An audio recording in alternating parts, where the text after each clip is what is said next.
I'd always trusted Emma. She was my wife, my partner, and the woman I'd built my world around. She worked at a small flower shop on the corner of Maple and 3rd, a cozy little place with ivy creeping up the walls and the smell of roses always lingering in the air. She loved her job, at least, she claimed to. For years, I thought our life was idyllic. We had a modest house in a quiet neighborhood, weekend movie marathons, and occasional road trips to the countryside.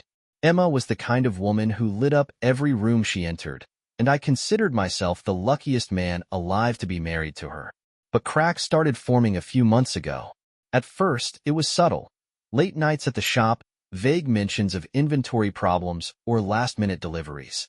She seemed preoccupied, her smile dimmer, her laughter less genuine. I brushed it off, convincing myself it was just stress from work. One evening, I decided to surprise her at the flower shop. It was just after closing time, and I arrived with her favorite takeout, pad thai. When I opened the door, the bell above it chimed, and I expected to see her face light up. Instead, she jumped, startled, as if she'd been caught red-handed. "Tom, what are you doing here?" she asked, her voice higher-pitched than usual. "I thought I'd surprise you," I said, holding up the takeout bag. "You've been working so hard lately. Figured you could use a break?" She hesitated for a moment before plastering on a smile. "That's so sweet of you. Let me just finish up here." As she turned away to rearrange some flowers that didn't look out of place to me, I noticed her phone lighting up on the counter. A name popped up on the screen, Lucas. The message read, "See you tomorrow. Can't wait." Something cold settled in my chest. I didn't mention the message. Not then. I watched Emma as she moved around the shop, her hands rearranging tulips and lilies that didn't need rearranging. She avoided eye contact, talking faster than usual, asking questions she didn't wait for answers to. "Who's Lucas?" I asked, my voice calm despite the storm inside me. She froze for half a second, a blink and you miss it pause, before she turned back to me with a laugh. "Oh, Lucas? He's just a regular customer. Comes in every week for flowers. You know how some people just love having fresh bouquets at home?" Her explanation seemed reasonable, and yet, something about the way she said it made my stomach churn. I decided to let it go for now. It wasn't like me to doubt her, and I hated how the mere mention of that name had planted a seed of distrust in my mind. Over the next few weeks, though, that seed began to grow. Lucas's name started slipping into conversation more often. Lucas recommended this song. Lucas said he's redecorating his place. He's got such great taste. Lucas brought me coffee this morning. Wasn't that sweet? Each mention felt like a jab, but I told myself I was being paranoid. After all, she'd never given me a reason not to trust her before. Yet, I couldn't shake the feeling that there was more to their relationship than she let on. One Saturday, I decided to see for myself. Emma had gone to the shop to handle a big wedding order, so I parked my car a few streets away and walked to the shop. I felt ridiculous, skulking like some kind of amateur detective, but I needed answers. From the alley behind the shop, I could see through the large glass window into the back room. Emma was there, laughing, her head tilted back in that carefree way I hadn't seen in months. Sitting across from her was a man I assumed to be Lucas. He was tall and well-dressed, with an easy charm about him. They were close, closer than they needed to be. I watched as he reached out and tucked a strand of her hair behind her ear. My stomach dropped. Then she smiled, soft and warm, the kind of smile I thought was reserved for me, and my chest tightened like a vice. For the first time in our marriage, I felt like an outsider in my own life. That evening, Emma came home, her usual cheerful chatter filling the space as she kicked off her shoes and set her bag by the door. I sat at the kitchen table, staring at her, trying to process what I'd seen earlier. My heart ached, my mind racing with questions and doubts. "How was your day?" she asked, grabbing a glass of water. She didn't look at me, too busy opening a bag of chips like nothing was wrong. "Who's Lucas?" I asked again, my tone sharper this time. Her hand froze mid-reach, and she looked at me, feigning confusion. "I told you. He's a regular customer. Why are you asking about him again?" I could feel my blood boiling, but I forced myself to stay calm. "I saw you today," I said evenly. "At the shop. You and Lucas." The color drained from her face. You were spying on me? She snapped, suddenly defensive. Tom, that's so ridiculous. I can't believe you'd do that. I stood, my chair scraping against the floor. Don't turn this around on me. I wouldn't have had to follow you if you weren't acting so secretive. Her arms crossed over her chest, and she scoffed. Secretive? You're paranoid. Lucas is just a friend, Tom. You have nothing to worry about. I slammed my hand on the counter, making her jump. Don't lie to me, Emma. I saw the way he looked at you, the way you smiled at him. That's not how you act with a friend. Her mask of indifference cracked, and for a split second, guilt flashed in her eyes. You're overreacting, she said quietly, avoiding my gaze. You don't know what you're talking about. My heart sank. Then prove it, I challenged. Show me your phone. If there's nothing going on, you won't mind, right? She hesitated, just long enough to confirm my worst fears. I'm not doing this, she said, her voice trembling. I'm not going to let you invade my privacy like that. If you don't trust me, that's your problem. I stared at her, stunned. My problem? I repeated, my voice hollow. Emma, you're the one who's lying to me. If you have nothing to hide, why won't you show me your phone? She grabbed her bag, her keys jingling as she pulled them out. I don't have to stand here and justify myself to you, she spat. I'm going out. Where? I demanded. To meet Lucas? She froze, her eyes narrowing. You need to stop, Tom. This is unhealthy. With that, she slammed the door behind her, leaving me alone in the deafening silence of our home. For hours, I sat there, staring at my phone, torn between calling her and letting her go. Deep down, I already knew the truth. I just didn't want to face it. That night, Emma didn't come home. I stayed up, alternating between staring at the front door and pacing the living room. Every time my phone buzzed, I grabbed it, hoping it was her. But it never was. Eventually, exhaustion won out, and I fell asleep on the couch. The next morning, I woke up to the sound of her heels clicking on the hardwood floor. She was slipping into the kitchen quietly, probably hoping to avoid me. My chest burned with anger and betrayal, but I kept my voice steady as I sat up. Late night? I asked, startling her. She froze, clutching her back. I stayed at Jenny's, she said, avoiding my gaze. I needed some space. Jenny. Of course. Her ever-convenient alibi. I wanted to believe her, but I couldn't shake the image of her and Lucas from my mind. I stood, watching her closely. Your phone, I said flatly. Let me see it. She scoffed, clearly annoyed. Not this again. Tom, I'm not playing these games with you. I took a step closer, my patience wearing thin. If there's nothing going on, just show me. Put my mind at ease. She clutched her bag tighter, her knuckles white. You're unbelievable, she muttered, trying to push past me. But I grabbed her wrist. Not hard, just enough to stop her. Why won't you show me? I asked, my voice trembling with hurt. What are you hiding, Emma? Her face flushed with anger, and she yanked her arm free. You want to see my phone? She snapped, pulling it from her bag and shoving it into my chest. Fine, go ahead. I stared at her, stunned by her sudden change in attitude. For a moment, I thought I'd been wrong, that she really had nothing to hide. But as I unlocked the phone, her face paled. The messages were there, hundreds of them. Lucas, you looked beautiful today. I can't stop thinking about last night. Emma, me neither. I miss you already. Lucas, when can I see you again? Emma, tomorrow morning at the shop. I'll tell Tom I have a meeting. My hands shook as I scrolled through the texts. Every word felt like a knife to my chest. I read about their secret dinners, their late-night rendezvous, the little inside jokes they shared. The intimacy between them was undeniable, a betrayal laid bare in black and white. Emma, my voice cracked, and I looked up at her. She was crying now, tears streaming down her face, but she said nothing. How long? I asked, barely able to get the words out. She didn't answer, just stood there, her face crumpling under the weight of my question. I threw her phone onto the couch, disgusted. How long, Emma? I demanded, louder this time. She swallowed hard, her voice barely a whisper. 6 months. 6 months. Half a year of lies, sneaking around and pretending everything was fine. The room seemed to spin, and I gripped the back of the couch to steady myself. Why? I whispered. Why would you do this to me? Her tears fell harder now, but her silence said everything. She didn't have an answer, at least, not one I wanted to hear. I stood there, waiting, hoping Emma would say something, anything, that could make sense of what she'd done.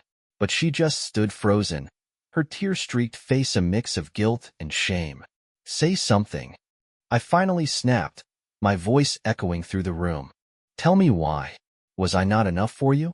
Did you think I wouldn't find out? Her lips quivered, and she wiped her eyes, her hands trembling. Tom, I didn't mean for it to happen, she stammered. It just did. That's not an answer, I shot back. You don't accidentally cheat on someone for 6 months, Emma. She flinched, and for a moment, I thought she might apologize. Instead, she crossed her arms defensively. You've been so distant, Tom. Always working late. Always busy. I felt like I didn't matter to you anymore. Her words hit me like a slap to the face. I stared at her in disbelief. You think this is my fault? I asked, my voice shaking. You're blaming me for your affair? She shifted uncomfortably but didn't back down. I'm not blaming you, but maybe if you'd been around more, if you'd noticed how unhappy I was. Unhappy? I interrupted, my anger bubbling to the surface. You could have talked to me, Emma. We could have worked through it, like we always have. But instead, you ran to someone else. Do you have any idea how humiliating this is? She looked away, her silence more infuriating than any excuse she could have given. I stepped closer, my voice lowering as the pain in my chest turned into something colder. Did he make you happy? I asked. Did Lucas make you feel better about yourself? Her eyes darted to mine, wide with surprise. For the first time, she looked genuinely afraid of what I might say or do next. Answer me, I demanded.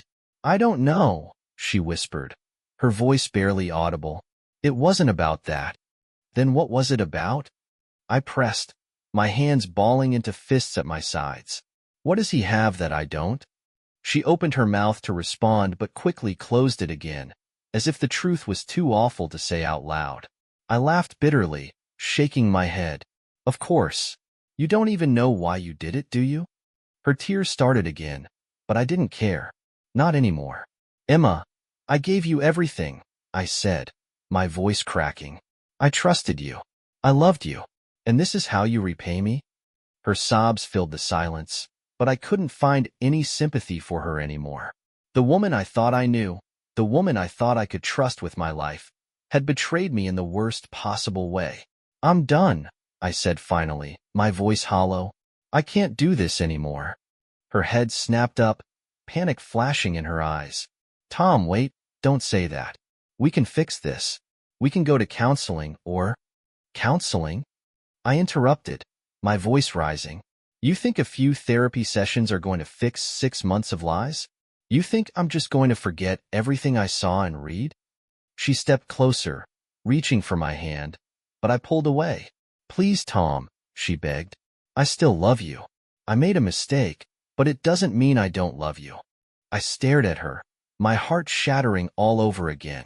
If you loved me, I said quietly, you wouldn't have done this. Her face crumpled, and she sank onto the couch, sobbing into her hands. But I couldn't stand to be near her anymore. Grabbing my keys, I headed for the door, ignoring her cries as she called after me. Tom, please don't go. We can fix this. But I didn't look back.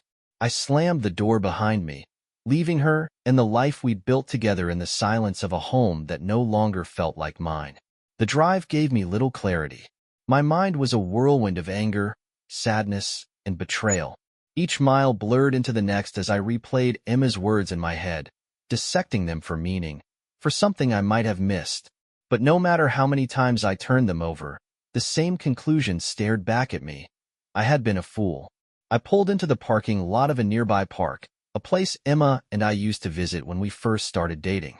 Back then, we'd come here with cheap coffee and sit on the swings, laughing about nothing and dreaming about everything. The memory now felt like a cruel joke. Sitting in the car, I stared at my reflection in the rearview mirror. My face was haggard, my eyes bloodshot from a sleepless night. I didn't even recognize the man staring back at me. This wasn't who I was supposed to be.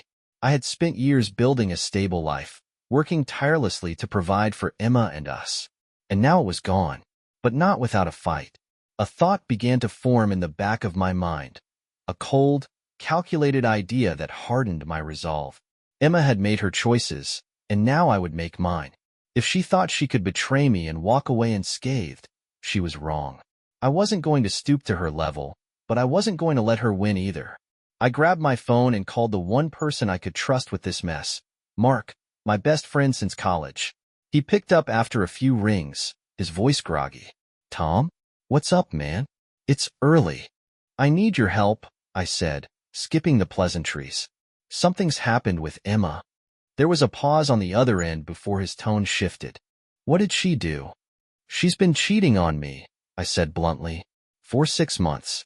Maybe longer." "Jesus, Tom," he said, his voice full of sympathy. "I'm so sorry. What can I do?" "I need a lawyer," I said. "The best divorce attorney you can think of.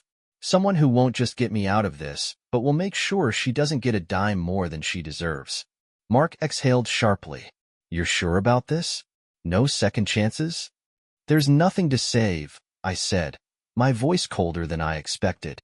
"She made her choice." "I know a guy," Mark said after a moment. "He's brutal, but he gets results. I'll text you his number." "Thanks," I said. "And Mark?" "Yeah. Don't tell anyone about this." "Not yet. I don't want her to see it coming." "You got it," he said.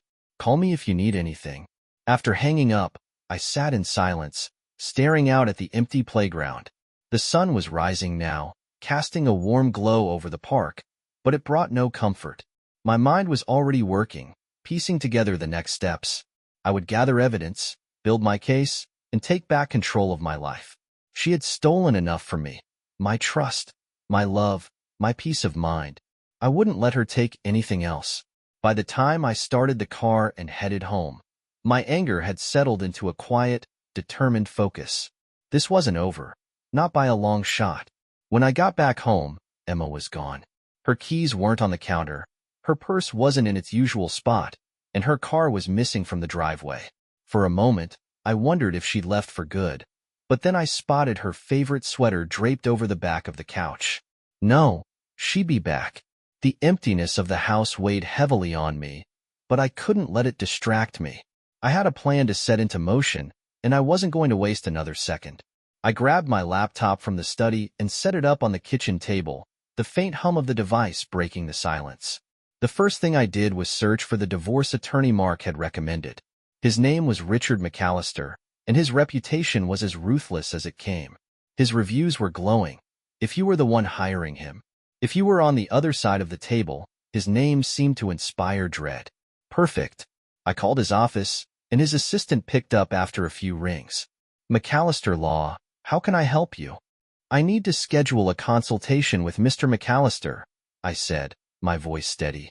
"Of course," she replied, her tone professional. "Are you looking for representation in a divorce case?" "Yes. I can book you for 2 p.m. tomorrow. Does that work?" "That's perfect," I said, jotting down the details. After hanging up, I turned my attention to gathering evidence.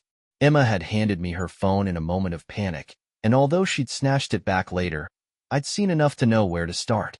I dug out the old backup phone I kept in the garage, a cheap prepaid model I used for emergencies, and inserted a fresh SIM card. Then I went to her laptop. Emma wasn't exactly tech-savvy, and she'd never bothered to password protect her email or social media accounts. Within minutes, I was in. There were messages between her and Lucas, long threads detailing their meetings, their plans, and even their attempts to cover their tracks. My stomach churned as I read them, but I couldn't stop. Each message felt like another brick in the wall I was building to separate myself from her. One email, in particular, caught my eye. It was from Lucas, sent just a few days ago. Subject: Our future. "Emma, I know you're scared, but we can't keep sneaking around like this. You deserve better than him. You deserve to be with someone who really sees you, Who makes you happy? I'll support you, no matter what. Just say the word, and I'll be there. L. I stared at the screen, my hands trembling with rage. Better than him? I muttered bitterly. You have no idea what you've destroyed. I forwarded the email to myself, along with several others, before closing her laptop. It was enough. I didn't need to torture myself with more details. Before the day was over, I set up a meeting with a private investigator. If Lucas thought he could swoop in and replace me, he had another thing coming. I would gather every scrap of evidence I needed to ensure that when the dust settled, Emma would be left with nothing but regret. When Emma finally came home, it was late in the evening. She looked tired. Her shoulders slumped as she closed the door behind her. She froze when she saw me sitting in the living room, my laptop open, a glass of whiskey in my hand. Where were you? I asked calmly, though my voice carried an edge. I just needed some air, she said, avoiding my gaze. I went to the park. Is Lucas your fresh air these days? I asked, tilting my head. Her face turned pale, but she didn't respond. She didn't need to. Her silence said it all. I stood, my chair scraping against the floor. Emma, I'm done playing games. You have until the end of the week to pack your things and get out of this house. Her eyes widened, tears welling up again. Tom, please. We can fix this? No, I interrupted, my voice cold. We can't.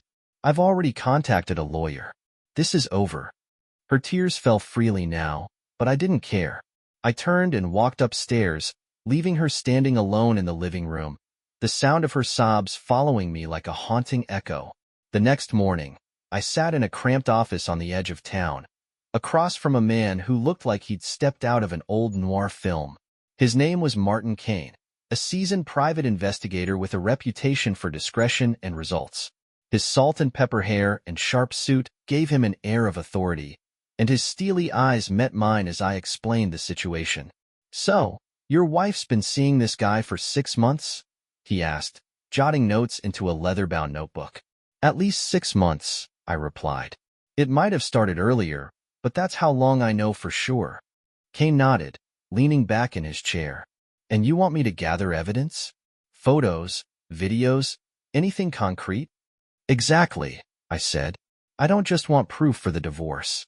I want to know the truth, how far this has gone, what they've done, all of it. He studied me for a moment, then tapped his pen against the notebook. This kind of thing isn't cheap, Mr. Davis. Surveillance, tracking, it adds up. I don't care what it costs, I said firmly. Just get me what I need. He nodded, a small smirk tugging at the corner of his mouth. Fair enough. I'll start tailing her today. If there's something to find, I'll find it. That afternoon, I returned home feeling a strange mix of guilt and resolve. Hiring a private investigator felt invasive, but Emma had already destroyed the sanctity of our marriage. If she thought she could keep lying to me, she was in for a rude awakening. The house was quiet when I walked in. Emma had left a note on the counter. Went to the shop to clear my head. We'll be back later. I stared at her words, my anger simmering just below the surface.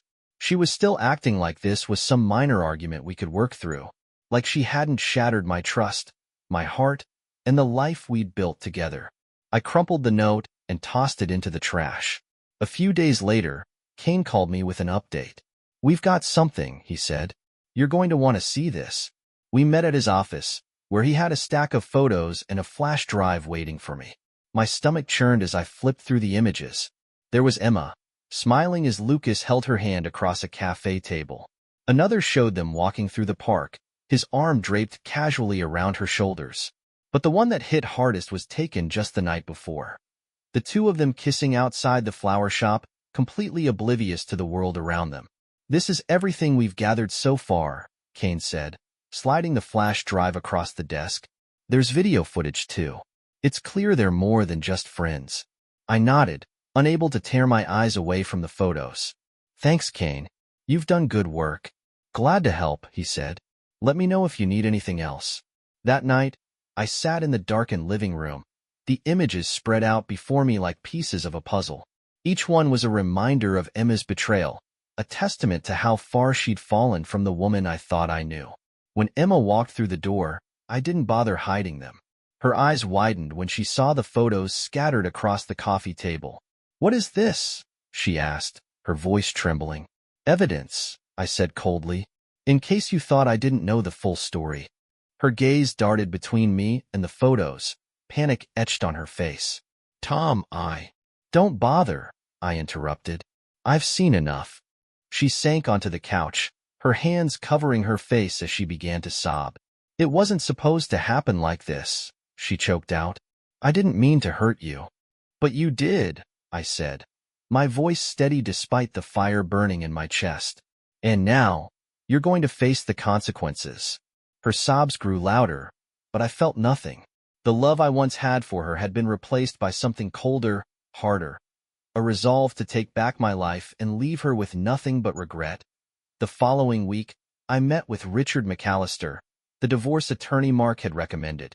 His office was intimidating, sleek, minimalist, and filled with the sharp scent of leather and polished wood. McAllister himself was just as imposing. He was a tall, lean man with a piercing gaze that made it clear he took no prisoners.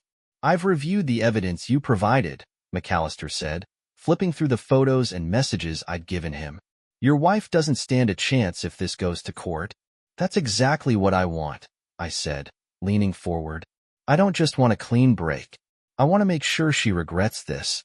McAllister smirked, a shark's grin. "Then you've come to the right place. We'll file for divorce citing adultery.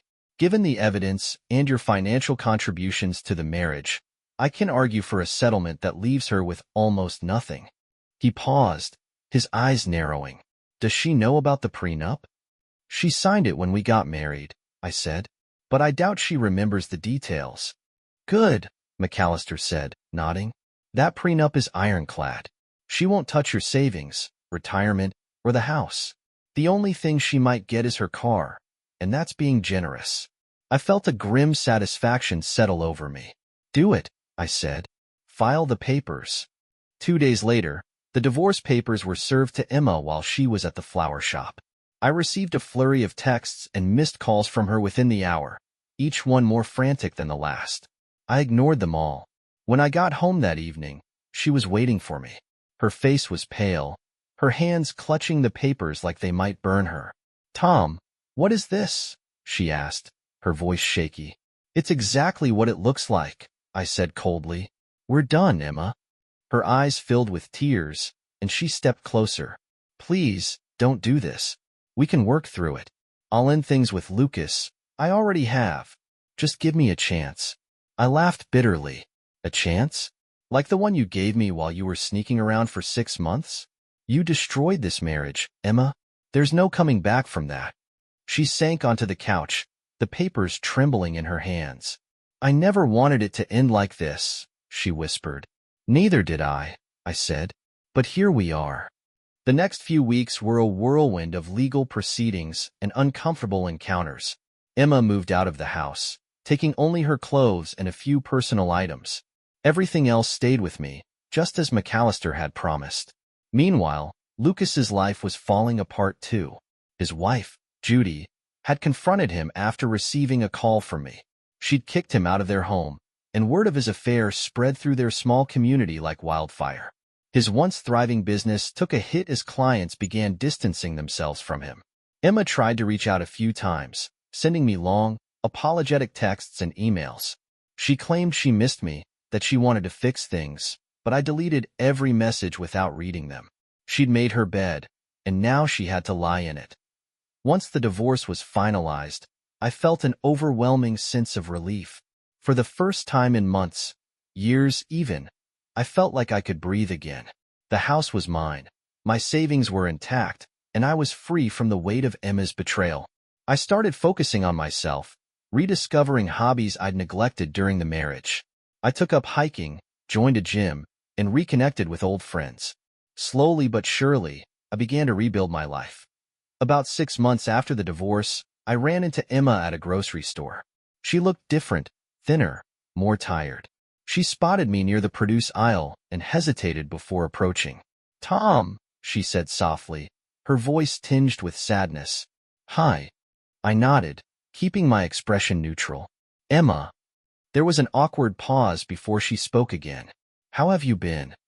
Better, I said simply. And you? She looked down, fidgeting with the strap of her purse. I've been okay. Things have been hard.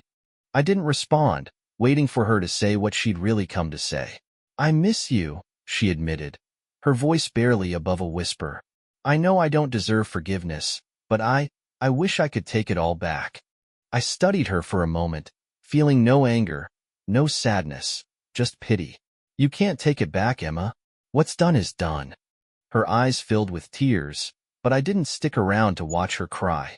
I turned and walked away, leaving her standing alone in the middle of the aisle. A year after the divorce, I met someone new. Her name was Claire, and she was nothing like Emma. Where Emma had been secretive and manipulative, Claire was open and kind. We met through mutual friends, and our connection was instant. For the first time in a long time, I felt hope. Claire knew about my past, and she didn't shy away from the scars it had left behind. She helped me heal in ways I didn't think were possible. Looking back, I realized Emma's betrayal, as painful as it had been, was a turning point. It forced me to confront the cracks in our marriage and in myself. It taught me the value of trust and the importance of never settling for less than I deserved. I didn't hate Emma anymore, but I didn't miss her either. She was a chapter in my life, one that had ended in heartbreak but had ultimately led me to a better place. As I stood on the porch of my new home, watching the sun dip below the horizon, I felt something I hadn't felt in a long time: peace. My life was mine again, and for the first time in years, I was truly happy.